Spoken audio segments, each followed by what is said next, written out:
HO theorem आपकी book में 50 chapter है। हाँ, दूसरा मैंने आपको पिछली दफा बुक भी शेयर की थी और वो पावर पॉइंट स्लाइड्स भी, लेकिन बच्चे कह रहे थे शायद हमें मिली नहीं है। चले एंड में मैं इसमें दोबारा शेयर करने की कोशिश करूंगी, क्योंकि पता नहीं मेरे व्हाट्सएप से या मेल से वो अपलोड नहीं हो रही थी, मेरे नेट में कोई प्रॉब्लम था या बुक शायद ज्यादा बड़ी थी।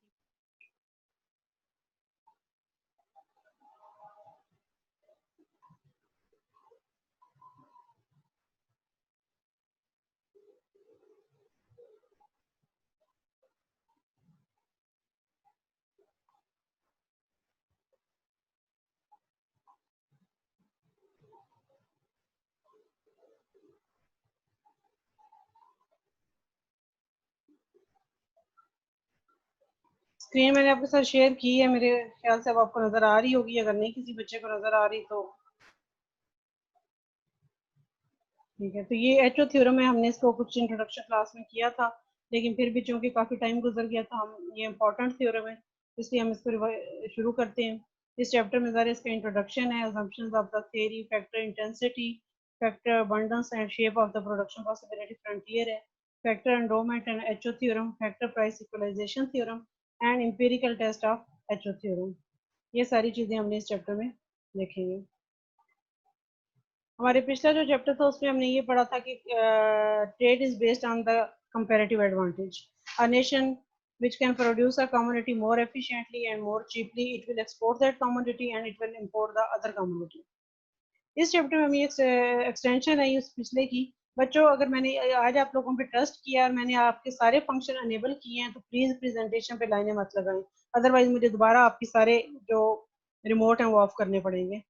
तो considering you now you are a mature and BS honours fourth semester है ना, फोर्थ ईयर बनता है ये, मैंने सोचा बीए के बच्चे काफी बड़े होते हैं, इसलिए मैंने आज कोई भी कंट्रोल जो है वो ऑफ नहीं किया आप लोगों का। तो पिछले चैप्टर में हमने ये पढ़ा था trade is based on the difference in relative commodity prices and on the comparative advantage. Comparative advantage क्या है कि आप कोई भी कमोडिटी जो आप as compare to other country you can produce efficiently, you can produce cheaply, so you will export that commodity because it will be cheaper in your country and you will import the other commodity. But in previous chapters we did not study what is behind the law comparative advantage, कि किसी भी nation का comparative advantage कैसे create होगा।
Okay,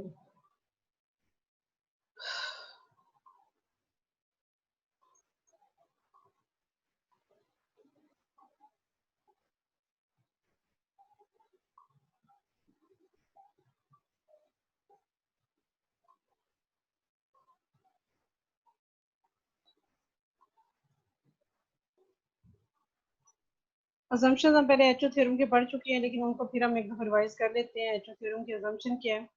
first assumption था there are two nations, two communities and two factors of the production. इस assumptions का हमारा पर्पस क्या था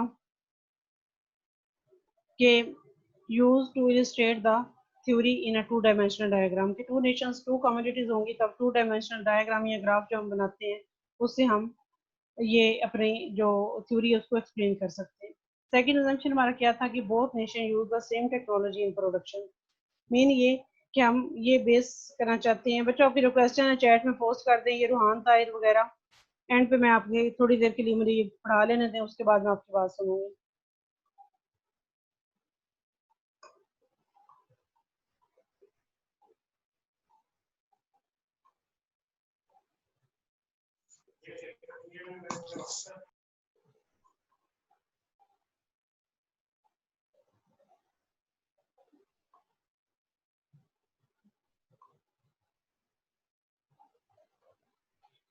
Second assumption is both nations use the same technology in production because we want to say that both nations have access to and use the same general production technique. तो उनके जो भी हमने explain ये करना है कि comparative advantage is based on the factor endowment, उसमें हमने टेक्नोलॉजी को सेम अज्यूम किए हुए। Second है community X is labor intensive and Y is capital intensive in both nations. It means that the capital to labor ratio used in the production of Y is higher than the capital to labor ratio used in the production of X. इधर labour to capital ratio दी हुई है, लेकिन हमारी book में capital to labour ratio दी हुई है, इसलिए मैं वही टर्मिनोलॉजी यूज कर रही हूँ। Both commodities are produced under constant returns to scale in both nations. Means that increasing the amount of labor and the capital will not increase the output in the same proportion. It will increase output in the same proportion. Mean कि अगर आप labour to capital double करते हैं तो आपकी output double हो जाएगी। There is incomplete specialisation in production in both nations. ये हमने पिछले चैप्टर में भी किया था। इनकम्प्लीट स्पेशलाइजेशन मीन कि both nations will keep on producing the some amount of both communities. Taste are equal in both nation. इस assumption का पर्पस ये है कि पिछले चैप्टर में मैंने आपको थोड़ा सा इंट्रोडक्शन के तौर पे दिया था कि अगर दोनों नेशंस में कंपैरेटिव एडवांटेज जो है वो बेस ना करता हो इस चीज पे कि आप किसी चीज की प्रोडक्शन एफिशिएंट है। Both nations are producing both commodities equally efficiently. There may be difference in the prices which is based on the differences in the taste in both nation. तो जिस नेशन में जिस चीज की डिमांड ज्यादा होगी उसकी प्राइस ज्यादा होगी, तो उसके कंपैरेटिव डिसएडवांटेज की कमोडिटी होगी। इस अजम्पशन का ये पर्पस है। लेकिन हमने यहाँ पे अज्यूम किया कि टेस्ट आर सेम, इसलिए टेस्ट की वजह से दोनों नेशंस में कमोडिटी की प्राइसेस में कोई भी फर्क नहीं होगा। नेक्स्ट assumption है there is perfect competition in both commodities and factor market in both nation. Perfect competition की वही प्रॉपर्टीज हैं जो आप माइक्रो इकोनॉमिक्स में पढ़ चुके हैं कि same price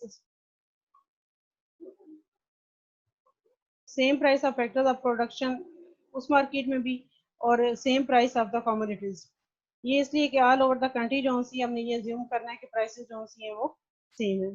there is perfect factor mobility within each nation but no international factor mobility. Within each nation factor mobility is perfect mean कि अगर आपके जैसे विद इन द कंट्री एक सिटी से दूसरे सिटी में price labour wages ज्यादा हो तो labour with in country move कर सकता है ताकि ऑल ओवर द कंट्री किसी चीज की जो प्राइस है वो हम सेम अज्यूम कर सकें। जबकि इंटरनेशनल लेवल पे अगर लेबर जो से पाकिस्तान में चीपर है तो इतनी आसानी से जाके अमेरिका या किसी मॉडर्न कंट्री में नहीं जा सकता। इसलिए क्या होगा कि आप लेबर जो है उसको एक्सपोर्ट नहीं कर सकते नॉर्मली, बल्कि लेबर की बनी गुड्स जो सी है वो आप एक्सपोर्ट करेंगे। लेबर विल बी चीपर है। नाइन्थ assumption है there are no transportation cost, there is no tariff. Tariff is a tax on imported or exported commodity, and there are no other restrictions on the free flow of international trade. Transportation cost और इन चीज़ों के difference को निकाल के असल में हम सिर्फ ये अंडरस्टैंड करना चाहते हैं कि कंपैरेटिव एडवांटेज फैक्टर एंडोमेंट पे किस तरह से बेस करता है। बाद में हम इन assumptions को रिलैक्स कर सकते हैं। All resources are fully employed in both nations. दोनों नेशन में ऑल रिसोर्सेज जो हैं वो फुली एम्प्लॉयड है। International trade. वजी आपकी वीडियो ऑन हो रही है, आप कुछ कहना चाहते हैं तो चैट में पोस्ट कर दीजिएगा। बच्चों आप लोग अभी तो जूम से खेलने ही लगे हुए हैं, पता नहीं हम पढ़ना कब शुरू करेंगे। Are resources are fully employed in both nations. आपका ये लेक्चर वैसे रिकॉर्ड हो रहा है और ये रिकॉर्डिंग मैंने एचओडी को भेज दी है। International trade between the two nations is balanced means that the total value of each nation's exports is equal to the total value of other nation imports. जब दो ही नेशन है तो एक नेशन जितनी क्वांटिटी एक्सपोर्ट कर रही है उतनी दूसरी क्वांटिटी नेशन की डिमांड है उस गुड्स की। On the basis of these assumptions, the HO theorem predicts that the capital surplus countries specialize in the production and exports of capital intensive goods, and the labor surplus country specialize in the production and exports of labor intensive goods.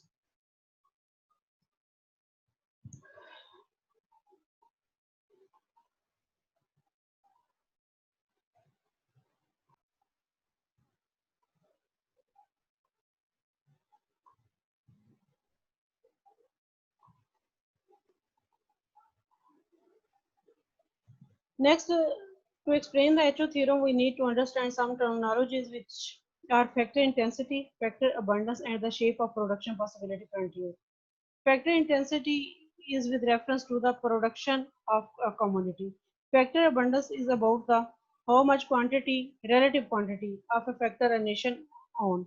इन दोनों को factor intensity और factor abundance इन दोनों को understand हम करें तो हम ये जज कर सकते हैं या ड्रा कर सकते हैं कि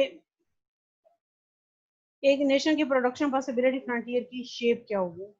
फैक्टर इंटेंसिटी मीन इन अ, जैसा कि यहाँ पे लिखा है, हमने पहले पढ़ा था कि in a word of the two commodities and two factors. दो ये असम्पशन हमने साथ साथ रखना है कि there are only two commodities X and Y and only two factors capital and labour. तो जिस कमोडिटी की प्रोडक्शन में कैपिटल टू लेबर रेशियो ज्यादा यूज होगी उसकी प्रोडक्शन में वो कैपिटल इंटेंसिव होगी, और जिसकी प्रोडक्शन में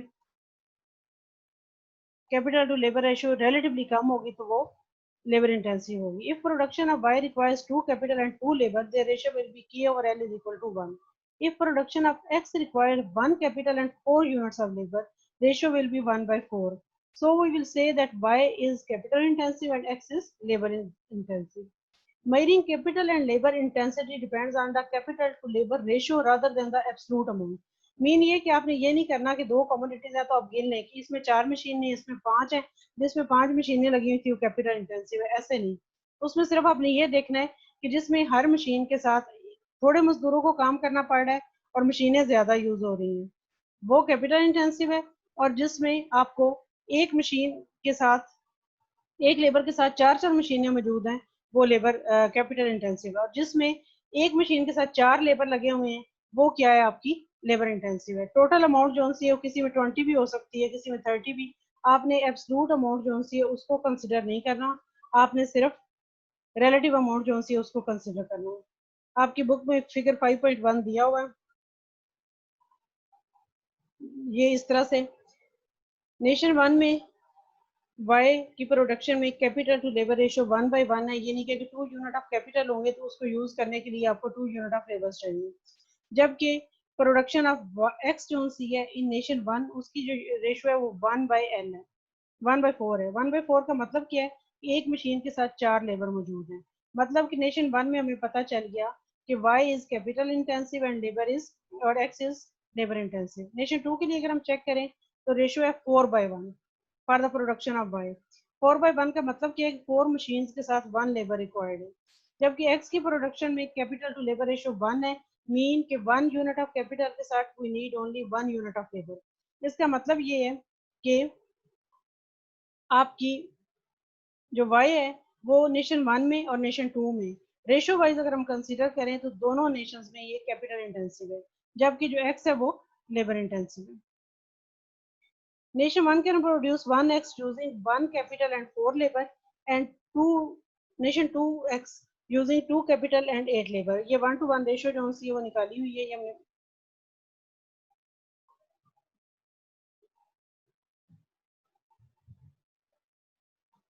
चलिए. अब हमारा पहला assumption, ये पहली जो सी टर्मिनोलॉजी है वो क्या थी, factor intensity. Factor intensity mean कि फैक्टर्स की रेशियो क्या है. हमारे assumptions में पहले हमने उसकी डेफिनेशन की. डेफिनेशन ये है कि capital to labour ratio use in the production of Y, if use in the production of Y is more than use in the production of X, then we will say that the commodity Y is capital intensive. लेकिन आगे हमारा assumption क्या है कि हम ये देख रहे हैं कि commodity Y capital intensive है दोनों नेशन में, नेशन वन में भी और नेशन टू में भी, और कमोडिटी एक्स क्या है वो लेबर इंटेंसिव है दोनों नेशंस के लिए. नेक्स्ट हमारी टर्मिनोलॉजी हम जो अंडरस्टैंड करनी थी वो क्या थी, factor abundance. What we mean by the factor abundance is that there are two way to define. Factor abundance ये है कि total amount of capital available in a nation as compare to total amount of labour is more, then we will say that this nation is labour capital abundant. कैसे, इसमें absolute value की फिर दोबारा बात नहीं हो रही, सिर्फ ये कि आपने total amount of available capital को डिवाइड करना है total amount of available labour से, और अगर ये रेशो नेशन 1 में ज़्यादा हो तो नेशन 1 कैपिटल अबंडेंट है, और अगर ये रेशो नेशन 2 में ज़्यादा हो तो फिर नेशन 2 जो है वो कैपिटल अबंडेंट है। दूसरा जो इस कंसेप्ट को डिफाइन करने का तरीका है वो ये है कि जिस नेशन में जो फैक्टर अबंडेंटली होगा उसकी प्राइस जो सी है वो रिलेटिवली कम होगी। In terms of relative factor prices, अगर एक नेशन कैपिटल अबंडेंट है तो price of capital as compare to the price of labour will be less in that nation. हमारा ये सारी टर्म्स को अंडरस्टैंड करने का मतलब क्या है कि हम ये कहना चाहते हैं कि कंपैरेटिव एडवांटेज के पीछे क्या चीज़ है, फैक्टर प्राइसेस, और फैक्टर प्राइसेस के पीछे क्या चीज़ है, फैक्टर अबंडेंस। फैक्टर अबंडेंस क्या चीज़ है कि एक नेशन के पास जो फैक्टर ऑफ प्रोडक्शन चीपली और अबंडेंस में अवेलेबल होगा वो नेशन जो सी है उसको प्रोड्यूस करके जो भी चीज़ प्रोड्यूस करेगी वो चीज़ चीपर होगी। The ratio R over W, R से क्या मुराद है, प्राइस ऑफ कैपिटल, डब्ल्यू से क्या मुराद है, price of labour mean wages, R mean rent. It is important in the terms of the ratio, not in the term of absolute level. The first definition जिसमें हमने factors की quantity की बात की थी, it consider only the supply of factors, while the second definition consider both demand and supply, क्योंकि आपकी किसी भी जो फैक्टर ऑफ प्रोडक्शन की किसी भी चीज की प्राइस है वो डिमांड और सप्लाई दोनों पे डिपेंड करती होती है, जबकि टोटल अमाउंट जो सी है वो सिर्फ सप्लाई को शो करती है।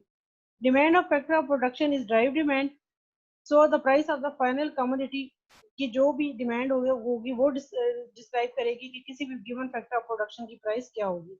मसलन जो फाइनल कमोडिटी है वो एक्स है, अगर उसकी डिमांड बहुत ज़्यादा हो और उसकी प्रोडक्शन में लेबर इंटेंसिवली यूज हो तो लेबर की प्राइस जो होती है रिलेटिवली ज़्यादा होगी। ये थी हमारी डिफरेंट टर्मिनोलॉजीज जिनको हमने कलेक्ट अंडरस्टैंड किया। अंडरस्टैंड करने के बाद अगर इन सबको हम इकट्ठा करें तो हमने ये अज्यूम किया है कि nation 2 is capital abundant, Y is capital intensive, so nation 2 can produce Y cheaply and it can produce more amount of Y. Second हमने क्या अभी तक पढ़ा है कि नेशन 1 इज लेबर अबंडेंट, ये हमारा अजम्पशन है। Community X is labour intensive, ये हमने डेफिनेशन से अंडरस्टैंड किया है, ये बाय डेफिनेशन हमने इसी तरह से अज्यूम किया है। So nation 1 can produce relatively more X than nation 2. This gives a production frontier for nation 1 that is relatively flatter and wider than that of nation 2. ये शेप है प्रोडक्शन पॉसिबिलिटी फ्रंटियर की। पीछे अब तक हमने जो पढ़ा है अगर वो सारा हमें अच्छी तरह से समझ आ रहा हो तो हमारे पास सिर्फ ये डायग्राम दी हो तो हम ये बता देंगे कि नेशन 1 एक्स जोन्स है वो क्वांटिटी में नेशन 2 की निस्बत ज़्यादा प्रोड्यूस कर सकता है, चिपली प्रोड्यूस कर सकता है, क्योंकि एक्स की प्रोडक्शन में यूज होने वाले फैक्टर ऑफ प्रोडक्शन इस नेशन के पास वाफर मिकदार में है, अबंडेंस में अवेलेबल है और रिलेटिवली चीपर है।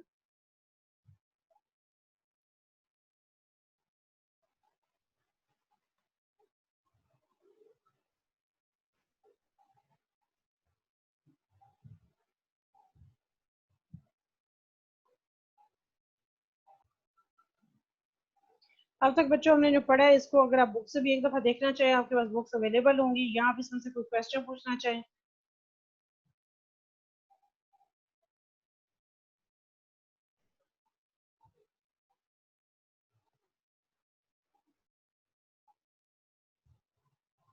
अब तक मेरे पास क्लास में 40, ये एक बच्ची अब आ रही है जिले हुआ, तो टोटल 42 पार्टिसिपेंट्स हैं मेरे पास।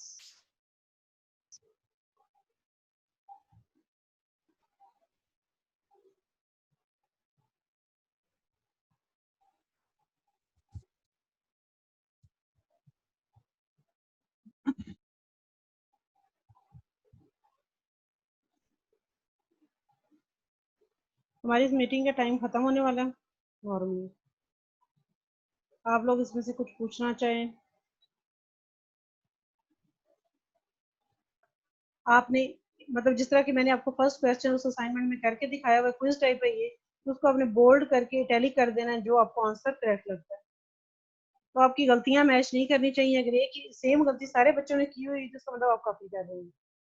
और बाकी जिन बच्चों की फर्स्ट असाइनमेंट रहती है वो इस असाइनमेंट के साथ अटैच करके आप लोग मुझे भेज दीजिएगा। बच्चों लेक्चर की रिकॉर्डिंग जो सी है वो मेरे पास होती है, मैं उसको अपलोड करती हूँ, बाद में मैं आपको उसका लिंक दे दूंगी। लेकिन ये जो शुरू के लेक्चर्स आप देख ही रहे हैं कि इनमें बच्चे शुरू में क्या करते हैं, तो कोई उसका अच्छा इंप्रेशन नहीं जाना, वैसे अदरवाइज मैं आपको रिकॉर्डिंग जरूरत होगी तो प्रोवाइड कर दूंगी।